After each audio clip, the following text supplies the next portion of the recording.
नमस्कार दोस्तों, स्वागत है आपका मेरे चैनल गुरु अमृत कहानियाँ पर। हम आपके लिए गणेश जी महाराज और उनकी खीर की कहानी लेकर आए हैं। एक समय की बात है, गणेश जी महाराज ने पृथ्वी पर मनुष्यों की परीक्षा लेने का विचार किया।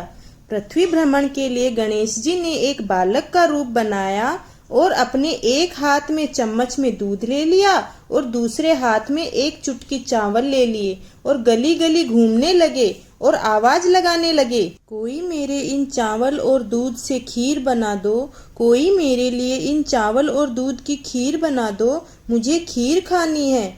गांव में कोई भी उस बालक की बात पर ध्यान नहीं दे रहा था। सब उन पर हंस रहे थे। ना समझ बालक, चम्मच भर दूध और एक चुटकी चावल की खीर भी भला बन सकती है। ऐसे ही गणेश जी एक गांव से दूसरे गांव घूमते रहे, लेकिन कोई भी उनकी खीर बनाने को तैयार नहीं हुआ। ऐसे ही सुबह से शाम हो गई। अब गणेश जी ने सोचा, कोई भी मेरी खीर नहीं बना रहा, अब मैं क्या करूं? तभी वहां एक बुढ़िया अपनी झोपड़ी के बाहर बैठी थी। वो गणेश जी को देखकर बोली, बेटा ला, मैं तेरी खीर बनाती हूँ, अपना सामान मुझे दे दे। गणेश जी उससे बोले, माई, तेरे घर में जो सबसे बड़ा बर्तन हो वह खीर बनाने के लिए ले आओ। बूढ़ी माँ ने सोचा, बच्चे का मन रखने के लिए सबसे बड़ा बर्तन ले आती हूँ। बुढ़िया माई घर का सबसे बड़ा बर्तन लेकर घर से बाहर आई। गणेश जी ने चम्मच से दूध और चुटकी से चावल डालना शुरू किया। तब बुढ़िया माई के आश्चर्य का कोई ठिकाना नहीं रहा कि आखिर ये क्या चमत्कार है। देखते ही देखते वह पतीला दूध से भर गया।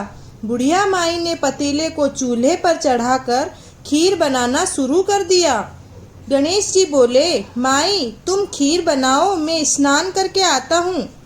मैं वापस आकर तुम्हारी बनाई हुई खीर का आनंद लूंगा। बुढ़िया माई बोली, बेटा इतनी ढेर सारी खीर का मैं क्या करूंगी? तब बालक गणेश बोले, माई तुम सारे गांव को खीर खाने का न्योता दे दो। माई बोली, ठीक है, मैं पूरे गांव को न्योता दे देती हूँ। बूढ़ी माई की खीर की खुशबू धीरे धीरे पूरे गांव को महकाने लगी। बूढ़ी अम्मा ने घर पर जाकर खीर खाने का न्योता दे दिया। आज मेरे घर खीर का प्रसाद बना है, आप चखने आना। पड़ोसने बोली, अम्मा इतने लोगों को खीर कहाँ से खिलाओगी?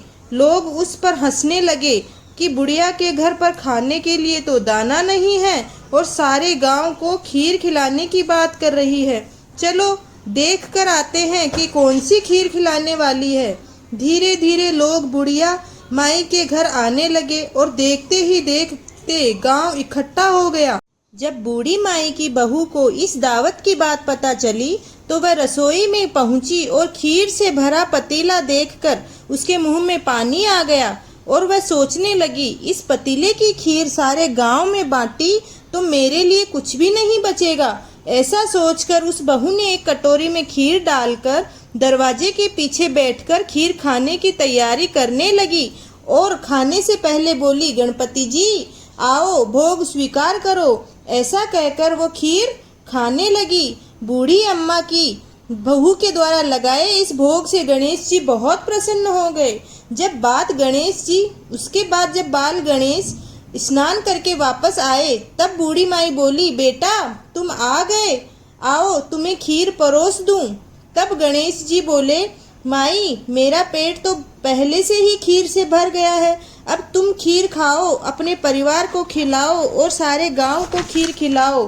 तब बूढ़ी माई पूछने लगी, बेटा तुमने ये खीर कब खाई?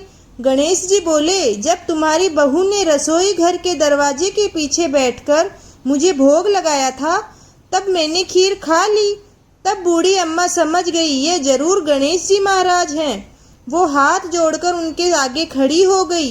गणेश जी महाराज बोले, बूढ़ी माई तुम भी खीर खाओ, अपने परिवार को खिलाओ और पूरे गांव को खीर खिलाओ और उसके बाद बची हुई खीर को 4 पतीलों में रखकर घर के चारों कोनों में रख देना। अब बूढ़ी माई ने सबको खीर खिलाई और बची हुई खीर को 4 पतीलों में डालकर चारों कोनों में रख दिया और सो गई। जब वह सुबह उठी तो उसकी आंखें फटी की फटी रह गई। हे गजानन भगवान, ये मैं क्या देख रही हूँ? पतीलों में खीर की जगह हीरे, मोती और जवाहरात भरे हैं। हे विघ्नहर्ता, आपने मुझ पर बड़ी कृपा करी है। बूढ़ी माई को अपनी दयालुता का फल प्राप्त हुआ, उसकी सारी दरिद्रता दूर हो गई। हे गणेश जी महाराज, आपने जैसी कृपा बूढ़ी माई पर करी, वैसी ही कृपा इस कहानी को सुनने वाले, सुनाने वाले, कहने वाले और हुंकार भरने वाले सभी पर करें। जय गणेश जी महाराज, जय गणपति गणेश।